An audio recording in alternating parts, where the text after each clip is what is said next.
nous unit. C'est de l'amour que moi je me nourris. Si meurt l'amour, se peut-il que je vive?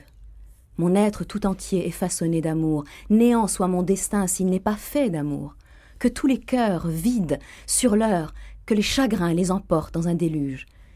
Par la divinité de ta divinité, Seigneur, et par la perfection de ta royauté, fais-moi à tel point d'amour arriver, que si je ne suis plus, que demeure l'amour. À la source d'amour, nourris-moi de lumière, ne prive pas mes yeux du col de cet état. Fais-moi plus amoureux encore que je ne suis. Toi, Dieu, augmente à chaque instant mon désir et ma soif de voir la face de Léilie. Prends tout ce qui me reste de vie, ajoute-les à sa vie, à elle. Que jamais je ne sois privé de la flamme de son désir, que ma coupe jamais de son vin ne soit vide.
Salas Tétier, pour terminer cette émission, il y a évidemment beaucoup de grands mystiques dont on n'a pas pu parler. On a surtout insisté sur la principale, la première, Rabia.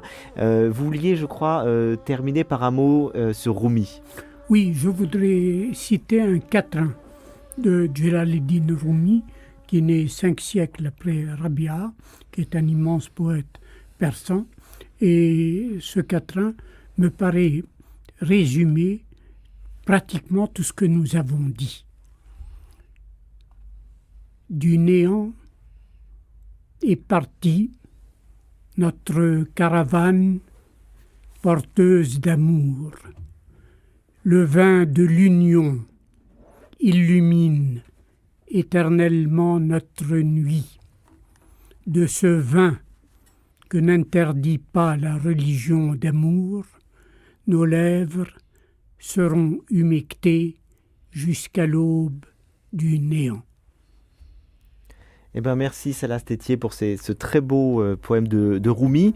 De toute façon, nous consacrerons une émission entière à Rumi une prochaine fois, parce que c'est un des plus grands, effectivement, poètes et mystiques de l'islam. Alors nous terminons cette émission rapidement par l'agenda culturel. Salas Tétier voulait parler d'une exposition. Oui. Dites-nous un mot.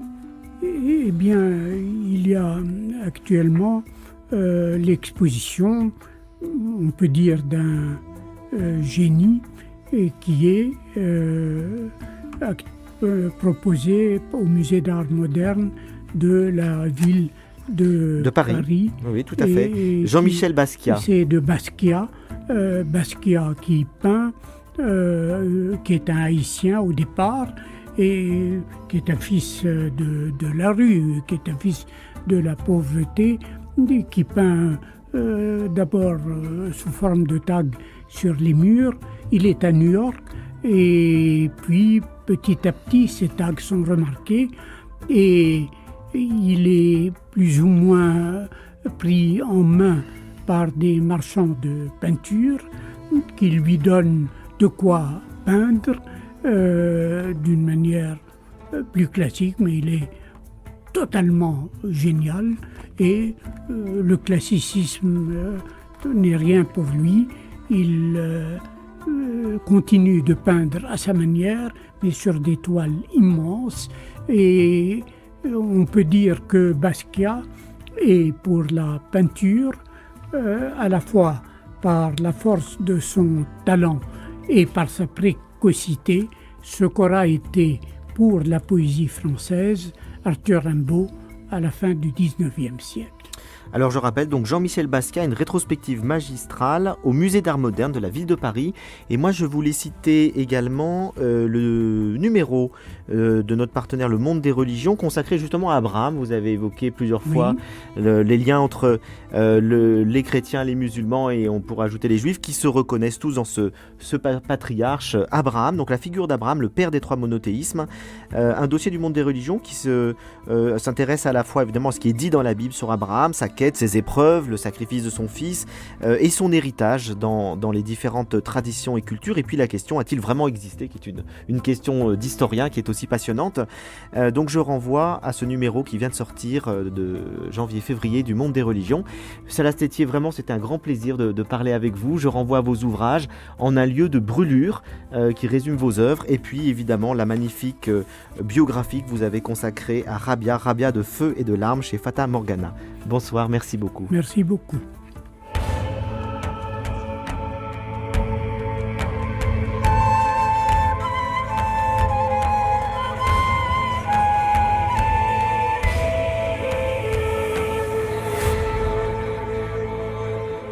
Vous pouvez télécharger cette émission pendant une semaine et la réécouter pendant un mois sur notre site internet franceculture.com. La semaine prochaine, je recevrai Jean-Robert Armogat qui nous parlera de l'histoire du christianisme. Et demain, à la même heure, de 21h à 22h, vous retrouverez Catherine Clément pour son émission Culture de soi, culture des autres. À mardi prochain, bonsoir à tous.